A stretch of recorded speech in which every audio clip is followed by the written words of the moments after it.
The man agreed, and the first little pig took the straw and quickly built a simple, flimsy house. He was very pleased with himself. That was easy, he thought.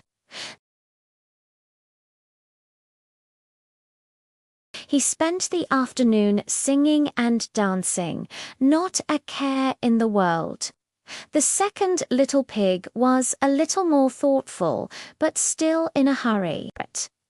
He walked a bit further and came across a man with a bundle of sticks. "Excuse me," he asked politely, "may I have some of those sticks to build my house?" The man kindly gave him a large pile of sticks. The second little pig worked a bit harder than his brother. He tied and stacked the sticks together, building a house that looked a bit sturdier than the one made of straw. It took him a few hours, but soon he was finished. "There," he said proudly, wiping his brow. "This house is strong enough. Now it's time for some fun." And off he went to find his brother.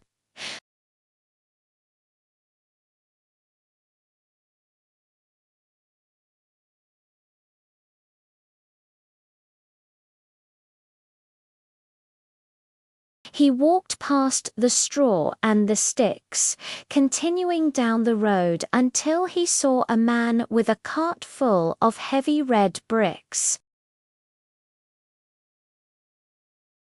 "Could I please have some of your bricks to build my house?"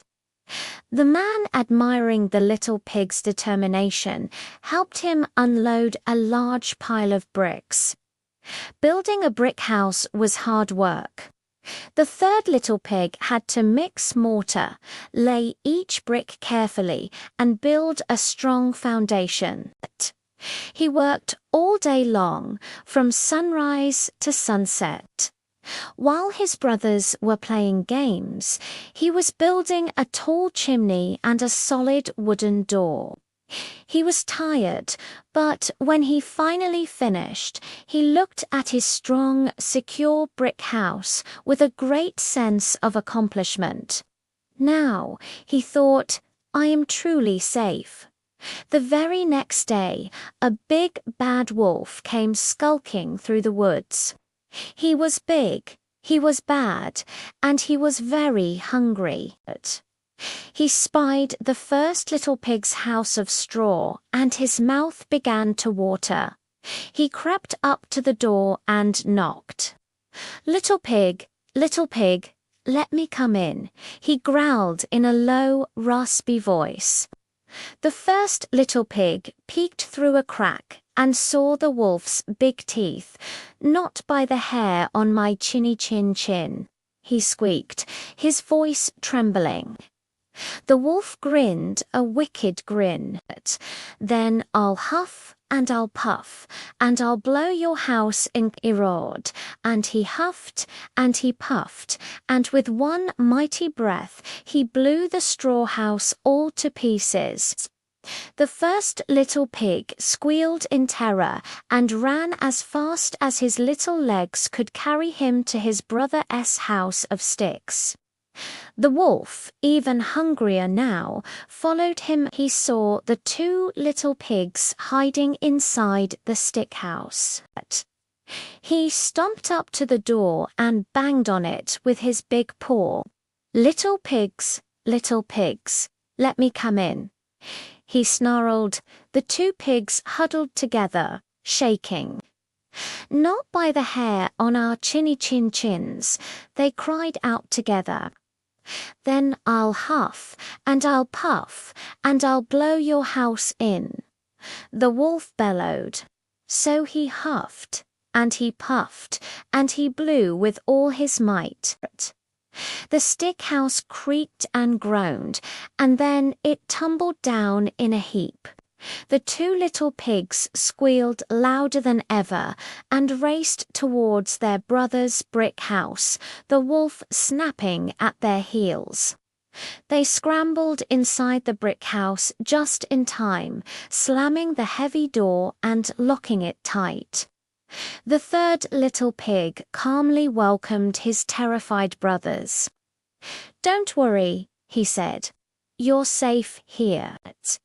A moment later, there was a furious pounding on the door. Little pigs, let me come in," the wolf yelled, completely out of breath. All three pigs shouted back, feeling much braver behind the strong brick walls, not by the hair on our chins. The wolf was furious. "Then I'll huff, and I'll puff, and I'll blow your house in," he screamed. He huffed, and he puffed. He puffed, and he huffed. He huffed so hard his face turned red and then blue. But the brick house didn't move. Not one single brick even wiggled. The wolf was exhausted and enraged. He sat down to think of another way to get in.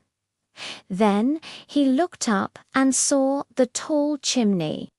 A sly, wicked idea came into his head. "Aha," he thought. "I'll climb up the roof and slide down the chimney. Then I'll have all three of them for my dinner." But the third little pig was not only hardworking, he was also very clever. He heard the wolf scrambling on the roof and knew exactly what he was planning. Thinking fast, he told his brothers, "Quick, help me." They filled a big black pot with water and put it on the fire in the fireplace, right under the chimney.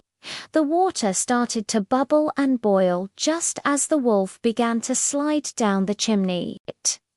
"Here I come, little pigs," he shouted. With a final wiggle, he dropped down, splash, right into the pot of boiling water. The wolf yelped in shock and pain, shot straight back up the chimney like a rocket, and ran away over the hills, never to be seen in that part of the woods again. The three little pigs cheered. They danced around their safe, sturdy brick house.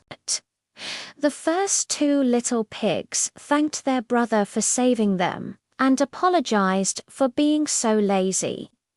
They had learned a very important lesson that day. From then on, they all lived together in the strong brick house. They understood that it's always worth taking the time to do things right, and that hard work and careful planning always pay off in the end. And they all lived happily ever after. Thanks for watching. If you enjoyed this story, don't forget to like and subscribe for more classic tales. See you next time.